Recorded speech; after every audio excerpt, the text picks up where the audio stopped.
کیا گاڑی چلاتے ہوئے آپ کو ٹینشن کا سامنا ہوتا ہے؟ کیا آپ کو یہ بات پریشان کرتی ہے کہ کوئی بائک والا کہیں سائڈ سے نہ آ جائے، اس کے ساتھ گاڑی لگ نہ جائے، یا کوئی اور آپ کسی کے ساتھ جا کر نہ ٹکرا جائیں؟ یا کچھ ہائی وے پہ گاڑی چلاتے وقت اکثر ٹرالر اور بڑی گاڑیاں جو ہے وہ کار چلانے والوں کو بالخصوص پریشان کرتی ہیں، اور اس سے یقیناً جو نئے لوگ سیکھنے والے ہوتے ہیں وہ ٹینشن کا شکار ہو جاتے ہیں، اور بہت زیادہ پریشانی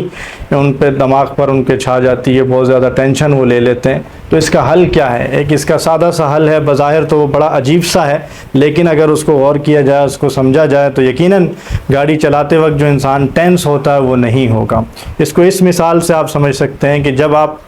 اگر کار چلا رہے ہیں تو اس دوران آپ یہ سوچیں کہ اگر یہ جو بائکس والے ہیں یہ آپ کے ارد گرد آتے ہیں اور کٹ مارنے کی کوشش کریں، تو یہ سوچیں کہ یہ بچے ہیں، اور یہ بچے جس طرح سے شرارتیں کرتے ہیں تو اس طرح سے یہ بھی شرارت کر رہے ہیں، تو لہٰذا آپ نے ان سے بچنا ضرور ہے، احتیاط ضرور کرنی ہے، لیکن ان پر غصہ نہیں کرنا، کیونکہ وہ بچے ہیں اور بچے غلطیاں کرتے ہیں، اور وہ بچے بھی اپنے نہیں ہیں۔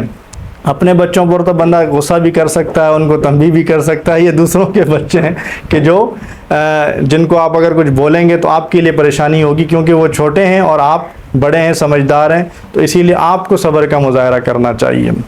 تو اس سوچ کو اگر آپ ذہن میں رکھیں گے تو گاڑی چلاتے وقت بائک والوں سے آپ ٹینس نہیں ہوں گے، البتہ ان سے بچنے کی ضرور کوشش کریں گے، احتیاط ضرور کریں، لیکن ان سے پریشان نہ ہو، یہ سوچیں کہ یہ تو اس طرح سے معاملہ ہوتا رہتا ہے اور اسی طرح سے معاملہ چلتا رہتا ہے، تو یہ تصور کریں گے تو آپ کو پریشانی نہیں ہوگی۔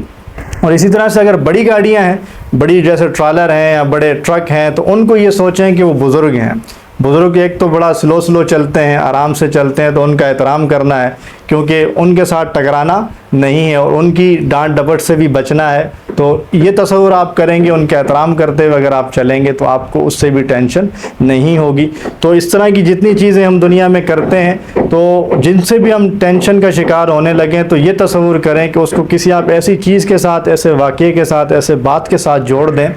کہ اس کا تصور کرتے ہی وہ آپ کی ٹینشن ریلیز ہو جائے اور آپ پرسکون ہو جائیں، جس سے آپ کو بہت فائدہ ہوگا اور بہت آسانی ہوگی۔ اور یہی بات قرآن مجید فرقان حمید نے بڑے پیارے انداز سے سمجھائی ہے۔ سورۃ الفرقان آیت نمبر 63 میں اللہ تعالیٰ ارشاد فرماتے ہیں، وَعِبَادُ الرَّحْمَنِ الَّذِينَ يَمْشُونَ عَلَى الْأَرْضِ هَوْنًا وَإِذَا خَاطَبَهُمُ الْجَاهِلُونَ قَالُوا سَلَامًا۔ یہ رحمان کے نیک بندے وہ ہیں کہ جو زمین پر عاجزی سے چلتے ہیں، اب چاہے وہ پیدل چلتے ہوں، چاہے گاڑی میں چلتے ہوں، چاہے بائک پر چلتے ہوں، یا چاہے بس میں سفر کرتے ہوں، تو عاجزی سے چلتے ہیں، عاجزی سے سفر کرتے ہیں۔ وَإِذَا خَاطَبَهُمُ الْجَاهِلُونَ قَالُوا سَلَامًا، اور جب بھی لوگ ان سے الجھنا چاہتے ہیں، جو لوگ ناسمجھ ہیں یا جو سمجھنا نہیں چاہتے، تو وہ جب ان سے الجھنا چاہتے ہیں تو یہ اللہ کے جو رحمان کے جو بندے ہیں، یہ ان سے الجھتے نہیں ہیں، بلکہ سلام کر کے بڑے اچھی طریقے سے ان سے جدا ہو جاتے ہیں۔ تو اس سے یہ بات بھی سمجھ میں آتی ہے کہ اگر گاڑی چلاتے وقت کوئی بائک والا، کوئی دوسرا گاڑی والا الجھنا چاہے، وہ وائلیشن کرنا چاہے، تو اس سے رحمان کے بندے الجھتے نہیں ہیں، بلکہ وہ اپنے سفر کو اچھے طریقے سے جاری رکھتے ہیں۔ تو یہ تو ہے گاڑی کا یا کار کا سفر کہ جو ہم کرتے ہیں، اور اس میں سلامتی کیا ہے، اور اس میں عافیت کیا ہے، اور اس میں ٹینشن سے کیسے بچتے ہیں۔ لیکن اصل سفر ہماری زندگی کا سفر ہے کہ جس سفر میں ہمیں عاجزی اختیار کرنی ہے، اور دنیاوی معاملات میں، روزمرہ کے معاملات میں جو لوگ الجھنا چاہیں ان سے الجھنا نہیں ہے، بلکہ اچھے طریقے سے ان سے جدا ہو جانا ہے۔ یہی ان مسائل کا حل ہے، پریشانیوں اور ٹینشنوں کا حل ہے، تو ہمیں اسے اختیار کرنا چاہیے۔ اللہ تعالی ہم تمام کا حامی و ناصر ہو، آمین۔